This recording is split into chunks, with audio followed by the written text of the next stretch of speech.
Halo subscriber, di video ini saya akan menunjukkan beberapa software yang saya gunakan sebagai alternatif dari beberapa software Adobe yang biasa digunakan oleh profesional untuk membuat berbagai macam produk grafis atau video dan lain-lain sebagainya. Software-software yang akan saya tunjukkan ini berjalan di Linux juga ya. Jadi kalau kalian belum tahu, saya juga menggunakan sistem operasi Linux, tepatnya adalah Pop OS. Jadi selain gratis, alternatif software-software ini juga berjalan di Linux yang juga merupakan sistem operasi open source yang gratis. Yang pertama adalah Photoshop. Photoshop adalah software yang biasa digunakan untuk mengedit foto atau mengolah gambar dengan tipe bitmap ya.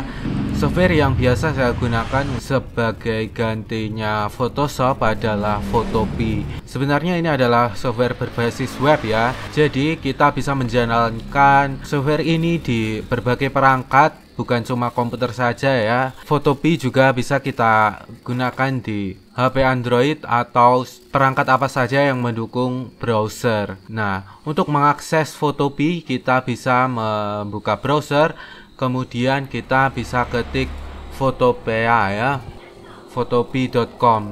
Nah, nanti akan terbuka software Photopea. Kelebihan dari Photopea adalah dia memiliki interface atau tampilan yang sama persis seperti di Photoshop. Jadi kalau kalian sebelumnya menggunakan Photoshop, kalian tidak perlu bingung-bingung mempelajari kembali software ini.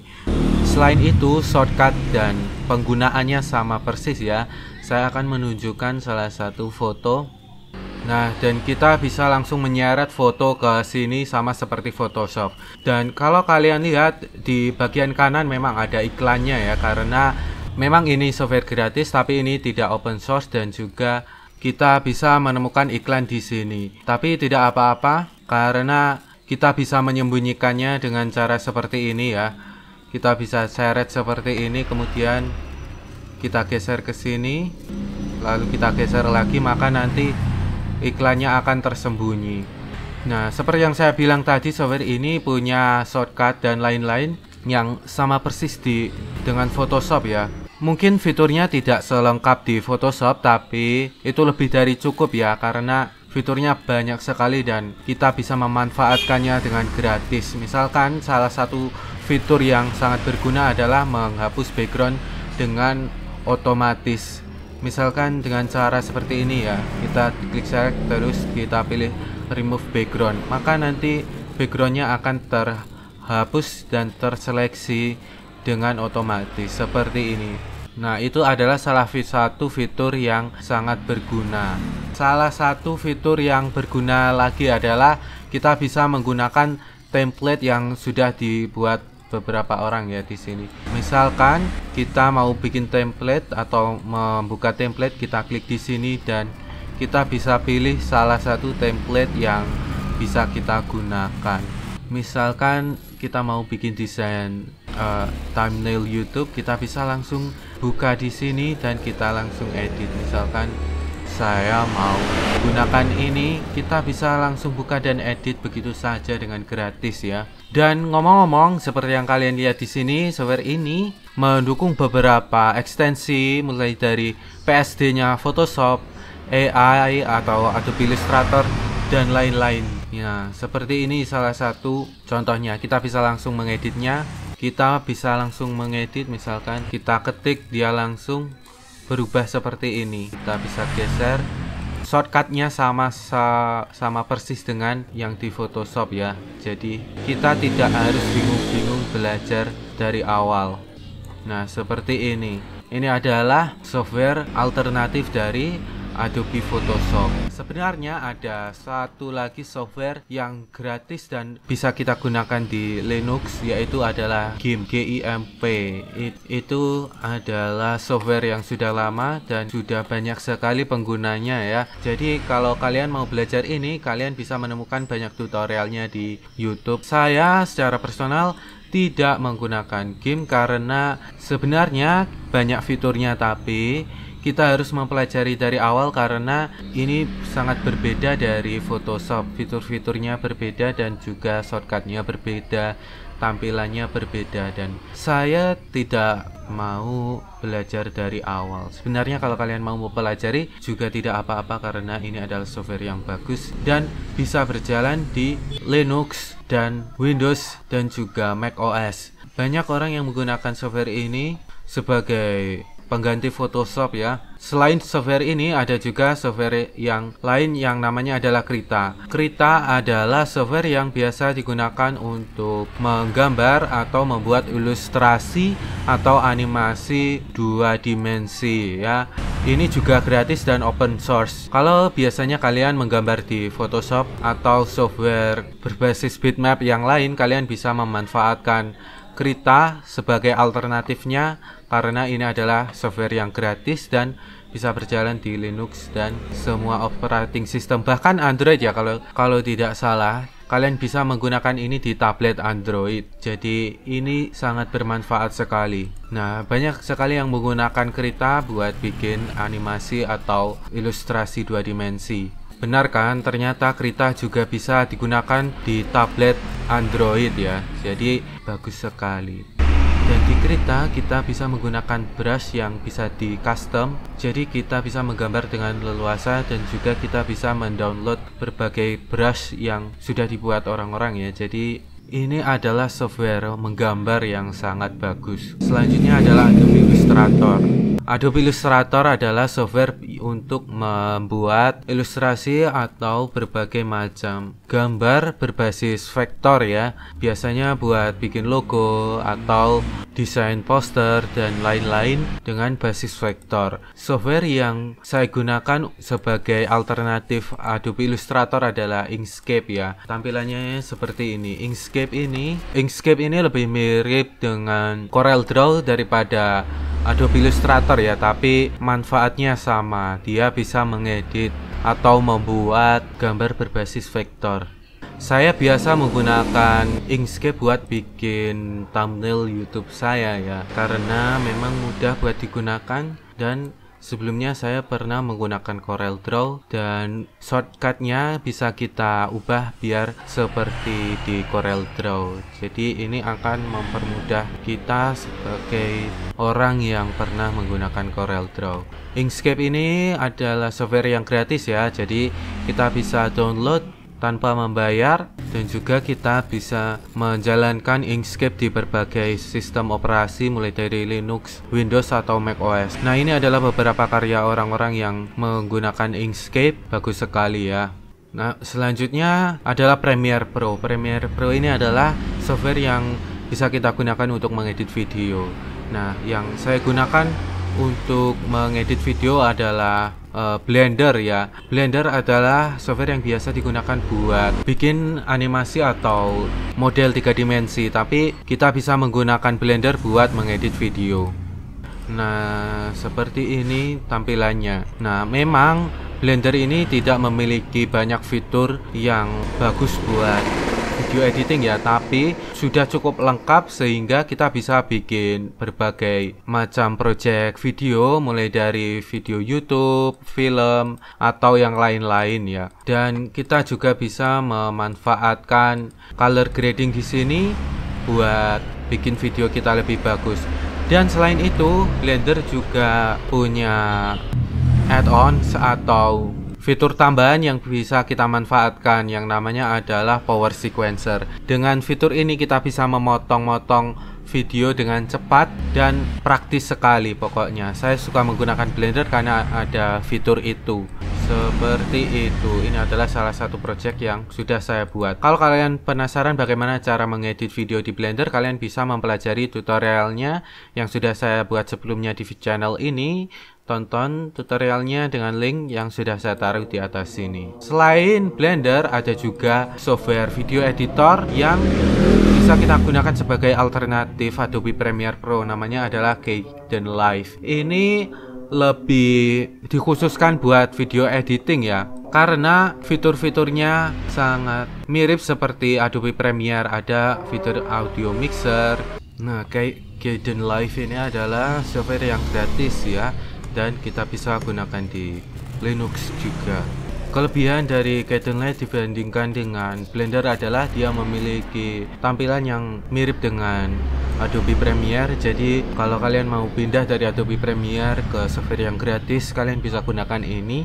Di sini juga tersedia banyak sekali efek-efek yang bisa kita gunakan untuk video atau foto dan audio kita. Nah, bisa dibilang ini adalah software yang sangat bagus sekali buat editing video ya, karena kalau kita lihat di screenshotnya ini, dia punya banyak fitur buat color grading dan juga editing. Tapi saya tidak menggunakan ini karena saya sudah terbiasa menggunakan Blender yang sangat ringan di laptop saya ya. Bukan berarti ini kurang ringan karena saya belum mencobanya, tapi kalian bisa mencobanya. Nah, satu lagi software yang gratis adalah Olive.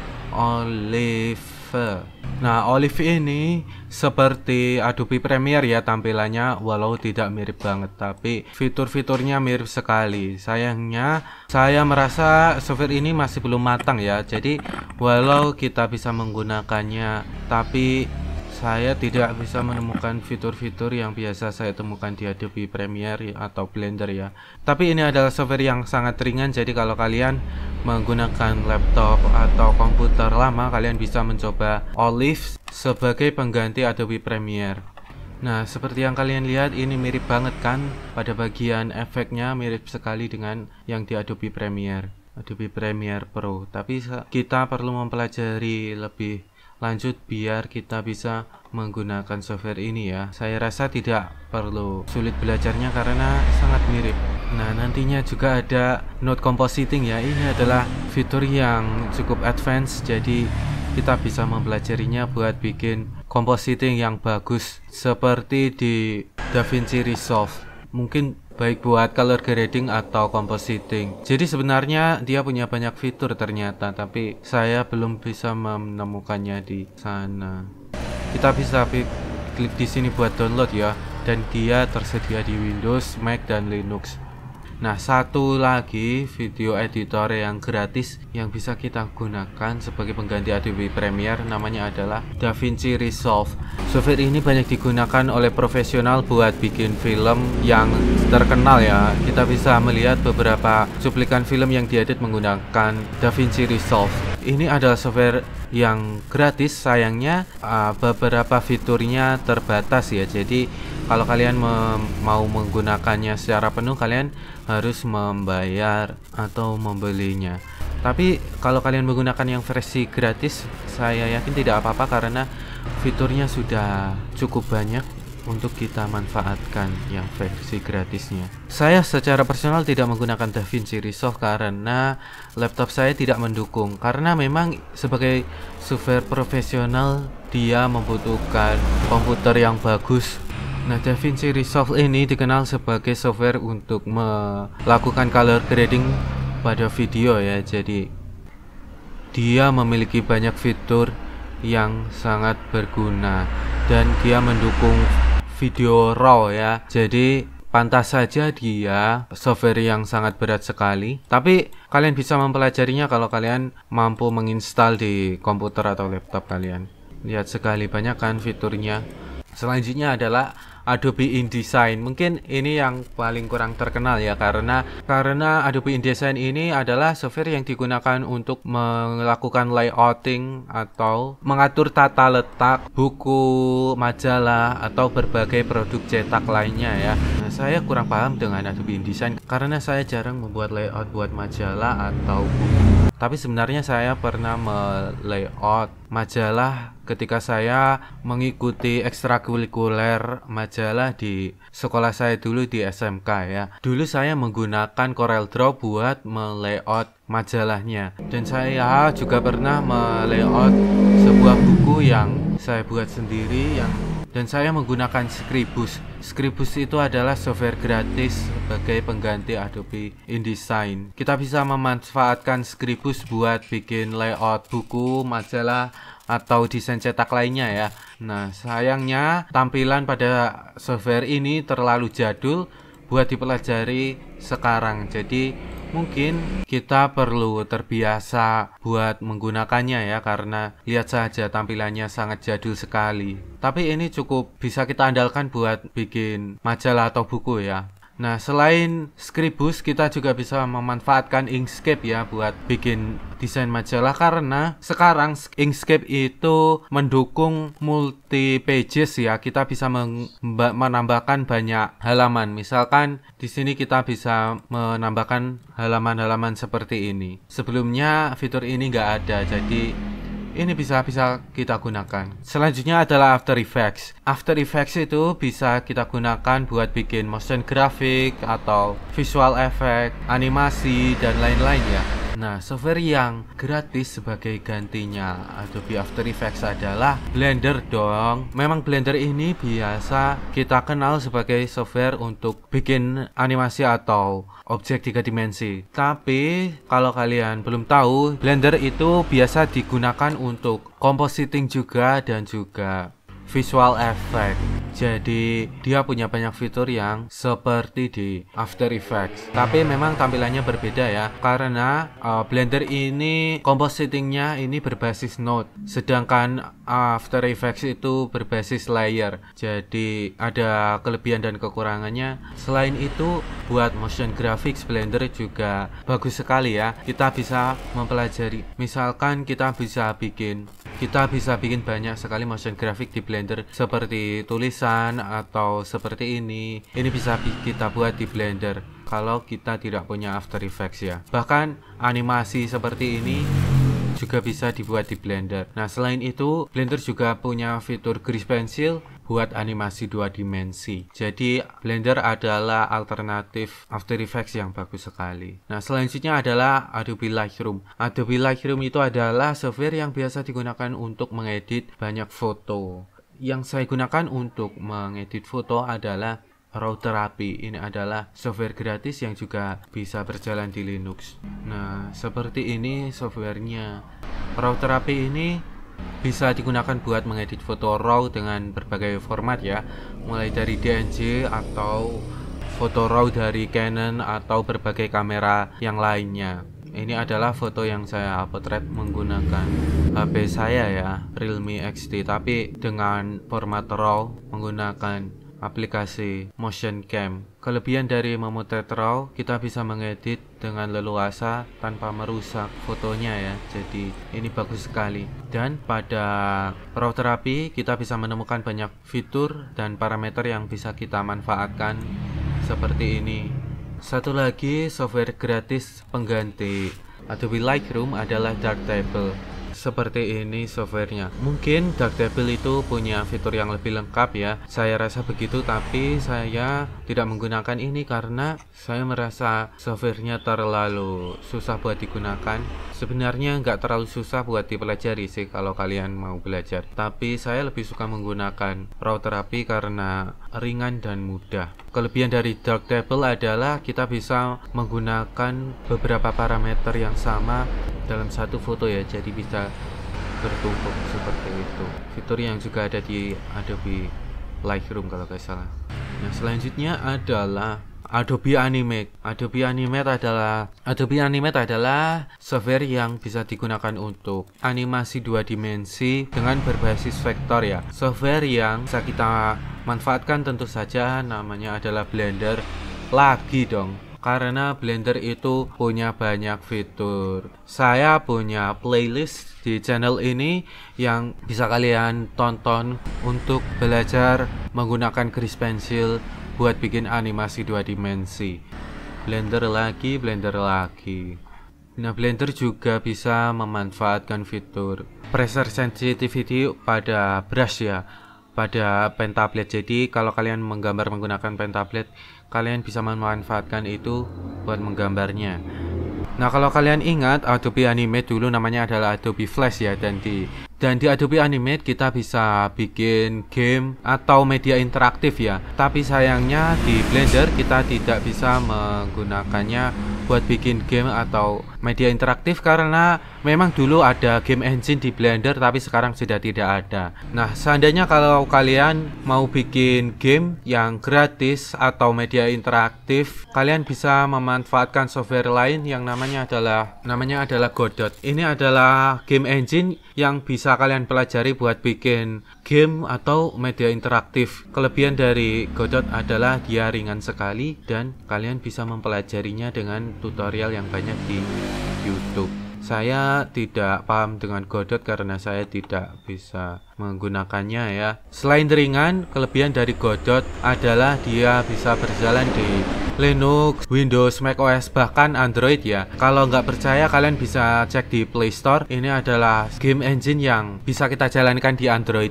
Nah, selanjutnya adalah Adobe Audition. Ini adalah software buat mengedit audio atau melakukan rekaman ya. Nah, yang saya gunakan adalah Audacity. Bisa kalian lihat sebenarnya saya merekam tutorial ini menggunakan Audacity karena saya suka menggunakan Audacity. Dan ini adalah satu-satunya kalau nggak salah ya, software pengganti Adobe Audition.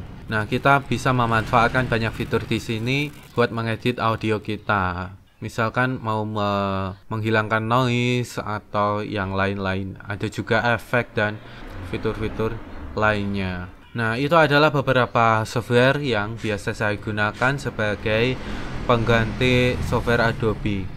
Kalian bisa download beberapa software itu dengan gratis ya, atau semuanya bisa di-download kecuali Photopea, karena Photopea itu adalah software berbasis web yang hanya bisa berjalan ketika kita tersambung dengan internet. Terima kasih sudah menonton video saya sampai sini ya. Jangan lupa like, comment, share, subscribe, dan tonton juga video saya yang lainnya. Sampai jumpa.